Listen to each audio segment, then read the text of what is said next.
Hi అండి, welcome to my channel. నేను మీ ధరణి చింతపల్లి.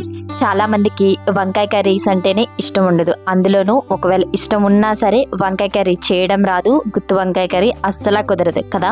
మరి అలాంటి వారి కోసం అయితే చాలా సింపుల్గా టేస్టీగా చూపించబోతున్నాను గుత్తి వంకాయ మసాలా కర్రీ. మరి ప్రాసెస్ ఏంటో చూసే ముందు వీడియోకి ఒక లైక్ చేసి సపోర్ట్ చేయండి.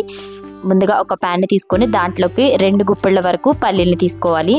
నేను ఇక్కడ 1/2 kg వరకు గుత్తి వంకాయలు తీసుకున్నాను. దానికి 2 గుప్పెళ్ళ పల్లీలు తీసుకొని డ్రై రోస్ట్ చేసుకోవాలి. అందులోనే ఒక 4-5 ఎండు కొబ్బరి ముక్కలు, ఒక 4 లవంగాలు, 2 ఇంచుల దాల్చిన చెక్క, వీటిని కూడా కొంచెం మంచి అరోమా వచ్చేంత వరకు ఫ్రై చేసుకోవాలి. ఒక 1/2 టేబుల్ స్పూన్ వరకు ధనియాలు, 1/2 టేబుల్ స్పూన్ వరకు నువ్వులు వేసుకొని కొంచెం ఫ్రై చేసుకున్నాక ఫ్లేమ్ని ఆఫ్ చేసేసి ఇంకొక 1/2 టేబుల్ స్పూన్ వరకు గసగసాలను వేసుకుని మొత్తం అంతా డ్రై రోస్ట్ చేసుకోవాలి. గసగసాలు వేసేటప్పటికే ఫ్లేమ్ని ఆఫ్ చేసేసి ఇలా రోస్ట్ చేసుకోవాలి, లేకపోతే గసగసాలు అనేవి మాడిపోతాయి. ఇప్పుడు ఒక మిక్సీ జార్ని తీసుకొని వీటిలన్నిటిని అందులో వేసేసుకొని ఫైన్ పేస్ట్ లాగా చేసేసుకోవాలన్నమాట. ఇంకా కొన్ని ఇంగ్రీడియంట్స్ వేయాలి, చెప్తాను. ఇప్పుడు ఇందులోకి ఒక పెద్ద సైజు ఆనియన్ని ఇలా కట్ చేసుకొని యాడ్ చేసుకోవాలి.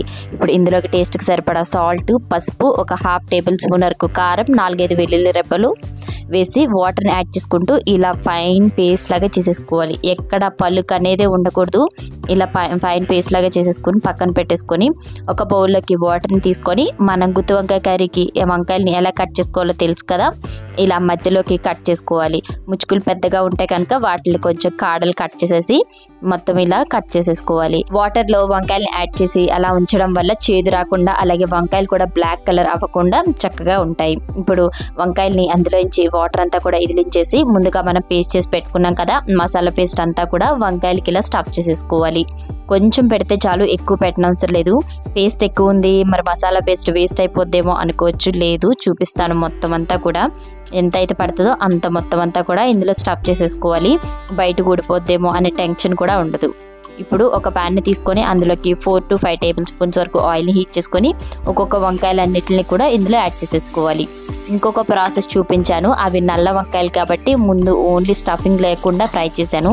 ఇవి కొంచెం సాఫ్ట్గా ఉంటాయి కాబట్టి ఇలా ఫ్రై చేసేసుకుంటే ఈజీ అయిపోద్ది. ఇవి తెల్ల వంకాయలు కాబట్టి ఆయిల్లో వేసేసి మధ్య మధ్యలో కలుపుకుంటూ 2 సైడ్స్ ఈవెన్గా ఫ్రై చేసుకోవాలి. చూడండి, మసాలా పేస్ట్ ఇలా కొంచెం కలర్ చేంజ్ అవుతూ ఉంటే సరిపోద్ది. ఇలా మొత్తం అంతా మూత పెట్టేసుకొని మధ్య మధ్యలో చెక్ చేసుకుంటూ వంకాయలు అనేవి కొంచెం సాఫ్ట్గా అవ్వాలి. అప్పుడు ఇంకా ఇందులోకి మనం ముందుగా మిక్సీ చేసి పెట్టుకున్నాం కదా మసాలా పేస్ట్ అంతా కూడా ఇందులో యాడ్ చేసేసుకోవాలి. యాడ్ చేసేసి మొత్తం అంతా మిక్స్ చేసేసి ఈ వంకాయలకి అంతా కూడా ఈ పేస్ట్ అంతా పట్టేసేలాగా మిక్స్ చేసేయాలి. మిక్స్ చేసేసి మూత పెట్టేసి ఒక 2 minutes అంటే 2 minutes ఆ మసాలా పేస్ట్ కొంచెం పచ్చివాసన పోయేంత వరకు మగ్గించేసుకోవాలి. ఆయిల్ ఇలా పైకి సపరేట్ అవుతూ ఉన్నప్పుడు మళ్ళీ ఒకసారి మిక్స్ చేసేసుకుని ఇందులోకి గ్రేవీ కావాలి కాబట్టి దాంట్లోకి చింతపండు రసం, కొంచెమే, ఎక్కువ పులుసుకి వేసినట్టు వేయకూడదు.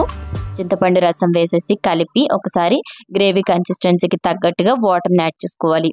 ఇప్పుడు మూత పెట్టేసి మధ్య మధ్యలో కలుపుకుంటూ ఒక 7 to 8 minutes వరకు మీడియం ఫ్లేమ్లో కుక్ చేసుకుంటే ఆయిల్ పైకి సపరేట్ అవుతూ గ్రేవీ థిక్గా ఫామ్ అయినప్పుడు ఫ్లేమ్ని టర్న్ ఆఫ్ చేసేసుకోవడమే.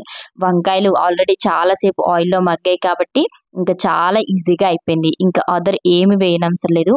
చూసారా ఎంత సింపుల్గా ఉందో ఈ గుత్తి వంకాయ మసాలా కర్రీ. మీకు నచ్చితే కనుక తప్పకుండా ట్రై చేయండి. అలాగే వీడియో నచ్చితే కనుక లైక్ చేయడం మాత్రం మర్చిపోకండి. ఛానల్ని కొత్తగా చూస్తున్నట్లయితే సబ్స్క్రైబ్ చేసుకోండి. ఇంత డెలిషియస్గా ఉండే రెసిపీని ట్రై చేయకుండా ఉంటారా? ట్రై చేసేయండి. ట్రై చేసేసి కామెంట్ సెక్షన్లో మీ ఫీడ్బ్యాక్ని ఇచ్చేయండి. మరొక మంచి వీడియోతో మళ్ళీ కలుద్దాం. This is Dharani Chintapalli signing off. Bye bye.